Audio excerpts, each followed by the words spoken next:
ગૃહમંત્રી અમિત શાહ ગુજરાત પ્રવાસે છે. મહેસાણામાં 100 વર્ષ જૂના મંદિરના દર્શન કર્યા. કેન્દ્રીય ગૃહમંત્રી અમિત શાહ ગુજરાત પ્રવાસે છે. કેન્દ્રીય ગૃહમંત્રી અમિત શાહ પરિવાર સાથે વિજાપુરના પિલવાઈ પહોંચ્યા. 100 વર્ષ જૂના ગોવર્ધનનાથજી મંદિરનું અને શાળા સાંસ્કૃતિક ભવનનું ઉદ્ઘાટન કર્યું. પિલવાઈ ગામના ગોવર્ધનનાથ મંદિરમાં મૂર્તિ સ્થાપના પ્રસંગે ઉપસ્થિત રહ્યા. મંદિર મૂર્તિ પ્રાણ પ્રતિષ્ઠા મહોત્સવમાં પુત્ર જય શાહ અને પરિવાર પણ ઉપસ્થિત રહ્યા. કેબિનેટ મંત્રી ઋષિકેશ પટેલ અને સાંસદ અમિત નાયક પણ ખાસ હાજર રહ્યા હતા. આ ઉપરાંત અમિત શાહ શેઠ જીસી હાઈસ્કૂલ ટ્રસ્ટ સંચાલિત હાઈસ્કૂલના કાર્યક્રમમાં હાજરી આપી હતી અને હાઈસ્કૂલ વિદ્યાભવન અને સાંસ્કૃતિક ભવનનું ઉદ્ઘાટન કર્યું હતું. વડોદરાના અટલાદરામાં એક શખ્સે પાનના ગલ્લાને આગ લગાવી દીધી. જાણે કે વડોદરા શહેરમાં કાયદો અને વ્યવસ્થાની સ્થિતિ કથળી ગઈ છે. અસામાજિક તત્વો એટલા બેફામ બની ગયા છે કે કોઈ પણ ગુનો કરતા પહેલા તેને પોલીસનો ડર લાગતો નથી. શહેરના અટલાદરામાં તોફાની તત્વોએ આતંક મચાવ્યો. પાનની દુકાનમાં આગ લગાવી દીધી. જી હા, પહેલા તત્વો દુકાનની આસપાસ ઊભા રહે છે, જે બાદ તક જોઈ દુકાનના શટર પાસે આગ ચમકી કરતા દેખાય છે. આગ લગાડવાની ઘટના સીસીટીવીમાં કેદ થઈ. વહેલી સવારે બાઇક પર આવેલી એક અજાણ્યો વ્યક્તિ આગ લગાવી ભાગતો નજરે પડ્યો. અટલાદરા પોલીસે સીસીટીવી ફૂટેજના આધારે તપાસ હાથ ધરી. આ વ્યક્તિએ શું અંગત અદાવતમાં દુકાનમાં આગ લગાવી કે પછી જાણ ભીધું છે, આ અંગે પોલીસ દ્વારા ઊંડાણપૂર્વક તપાસ કરવામાં આવી રહી છે. ભાવનગરના જૂના બંદરમાં પ્લાસ્ટિકના કારખાનામાં ભીષણ આગ લાગી. ભાવનગરમાં અંબિકા પ્લાસ્ટિકના કારખાનામાં ભીષણ આગ લાગી. પ્લાસ્ટિકના મોનોયાન કારખાનામાં આગ લાગતા મોટા પ્રમાણમાં જથ્થો બળીને ખાખ થયો. ભાવનગરના જૂના બંદર પાસે આવેલા કારખાનામાં આગ લાગતા અફરાતફરી મચી ગઈ. આગ લાગવાનું કારણ હજુ સુધી જાણી શકાયું નથી. સ્થાનિક લોકોએ તાત્કાલિક ફાયર વિભાગને જાણ કરી હતી. કારખાનામાં રહેલા પ્લાસ્ટિક મોનોયાન સહિત મશીનરીને મોટું નુકસાન થયું. આ ઘટનાને કારણે આજુબાજુના વિસ્તારમાં દોડધામ મચી ગઈ. આગ એટલી વિકરાળ હતી કે ફાયર વિભાગને પણ ભારે જહેમત ઉઠાવવી પડી. આ તરફ સુરતના મહુવા નવસારી રોડ પર એક ટ્રકમાં ભીષણ આગ લાગી હતી. કપચી ભરીને ટ્રક બુધલેશ્વર ગામની સીમમાં પહોંચી ત્યારે અચાનક જ આગ ભભૂકી ઉઠી અને જોતજોતામાં આગે વિકરાળ સ્વરૂપ ધારણ કરી લીધું. આગની જ્વાળા એટલી વિશાળ હતી કે આગ પર કાબુ મેળવવો મુશ્કેલ હતો. ઘટના અંગે બારડોલી ફાયરની ટીમને જાણ કરાતા ફાયર વિભાગની ટીમ ઘટના સ્થળે પહોંચી આગ પર કાબુ મેળવી લીધો હતો. મહુવા પોલીસ પણ ઘટના સ્થળે પહોંચી જરૂરી કાર્યવાહી હાથ ધરી હતી. ટ્રકમાં આગ લાગવાનું ચોક્કસ કારણ જાણી શકાયું નથી. રિવોલ્વરથી ગોળી મારી દઈશ, આ વાત કરી પોલીસ કર્મીએ. વિડીયો વાયરલ થયો, સાહેબ થઈ ગયા સસ્પેન્ડ. પોલીસ અને જનતા વચ્ચે સુમેળ રહે તે માટે પોલીસ સતત પ્રયાસ કરતી હોય છે, પરંતુ કેટલાક કર્મીઓના કારણે પોલીસની છબી સતત ખરડાતી રહી છે.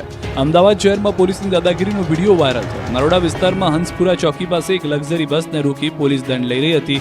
તે સમયે પીસીઆર ઇન્ચાર્જની લક્ઝરી બસ ચાલક અને ક્લીનર સાથે માથાકૂટ થઈ, જ્યાં પોલીસ કર્મચારીએ બસ ડ્રાઈવર સાથે ગેરવર્તણૂક કરી, જેનો વિડીયો વાયરલ થયો. આટલી વાતમાં પોલીસ કર્મીએ રોફ બતાવતા રિવોલ્વરથી ગોળી મારી દઈશ તેવી ધમકી આપી હતી, જેમાં એએસઆઈ ભરતભાઈને સસ્પેન્ડ કરવામાં આવ્યા છે. તો બસ ચાલક સામે પોલીસ સાથે ઘર્ષણ કરવા અને પોલીસ કાર્યવાહીમાં રૂકાવટ બદલ ગુનો દાખલ કરાયો છે.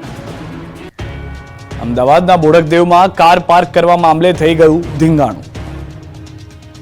અમદાવાદના થલતેજમાં કાર પાર્ક કરવા મામલે થયું ધીંગાણું. બે જૂથ વચ્ચે પાર્કિંગ બાબતે બબાલ થઈ. વાત કંઈક એવી હતી કે થલતેજ ગામના મોટા ઠાકોરવાસમાં અશોક ઠાકોરના ઘર સામે રાહુલ ઠાકોરે કાર પાર્ક કરી. બંને વચ્ચે બોલાચાલી થઈ. લગ્ન પ્રસંગના કારણે કાર પાર્કની તકરારમાં રાહુલે અશોક પર પાઇપ વડે હુમલો કર્યો. બસ પછી તો પૂછવું જ છું. જોતજોતામાં બંને વચ્ચે મારામારી શરૂ થઈ ગઈ. મામલો બોડકદેવ પોલીસ સ્ટેશને પહોંચી ગયો. પોલીસે પ્રોહિબિશન અને મારામારી અંગે ગુનો નોંધી કાયદેસર કાર્યવાહી હાથ ધરી. દાહોદ પોલીસે ડ્રોનની મદદથી 2 ચોરને ફરી એક વખત પકડી પાડ્યા.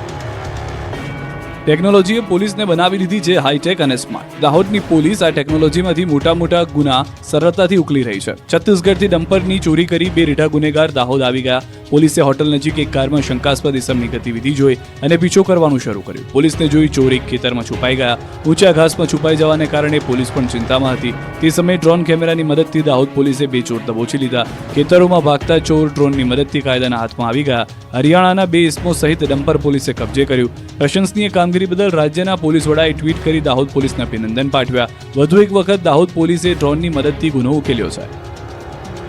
માવા ખાવાની આદત ક્યાંક ભારે પડી શકે છે. રાજકોટમાં બીઆરટીએસના ડ્રાઈવરે ચાલુ બસે માવો ઘસી નાખ્યો. જુઓ મહાશયને, માવો ખાવાની એટલી તલબ હતી કે તેણે પ્રવાસીઓની જીવની પણ પરવા કરી નહીં. જી હા, આ વિડીયો સોશિયલ મીડિયામાં વાયરલ થયો છે અને આ વિડીયો છે રાજકોટનો. બીઆરટીએસ બસ ચાલકનો વિડીયો વાયરલ થયો છે, જેમાં બસનો ડ્રાઈવર બિંદાસ માવો ઘસતો નજરે પડે છે. પ્રવાસીઓના જીવને જોખમમાં મૂકતો ડ્રાઈવર ચાલુ બસમાં માવો ઘસતો સ્પષ્ટપણે દેખાય છે. શહેરના 150 ફૂટ રિંગ રોડ પરનો વિડીયો છે. સ્ટીયરિંગ પર માવો ઘસવાનું પાટિયું મૂકી કોઈ રોકટોક વગર માવો ઘસ્યો. બસ ચાલતી હતી, ડ્રાઈવર માવો ખસવામાં મશગુલ હતો. તેણે જરા પણ વિચાર ન કર્યો કે અકસ્માત સર્જાશે તો આટલા પ્રવાસીઓનું શું થશે. વિડીયો વાયરલ થતાની સાથે જ તંત્રે ડ્રાઈવરને પણ સસ્પેન્ડ કરી દીધો છે. નવસારીમાં ભર ઉનાળે ભૂવો પડ્યો. રસ્તામાં ટ્રક ફસાતા તંત્રની કામગીરી સામે સવાલો ઊભા થયા. નવસારીમાં તંત્રની પોલ ઉગાડતો ભૂવો પડ્યો. વગર વરસાદે રસ્તાઓ પર વાહનો બેસી જતા લોકોને પણ આશ્ચર્ય સર્જાયું. વાત શહેરના જૂના થાણા વિસ્તારની છે, જ્યાં એક કપચી ભરેલી ટ્રક અચાનક રસ્તામાં બેસી ગઈ. ટ્રકનું અડધું ટાયર એક મસમોટા ખાડામાં ફસાઈ ગયું. જૂના થાણાની ગ્રીડ તરફ જતા માર્ગ ઉપર ભૂવો પડતા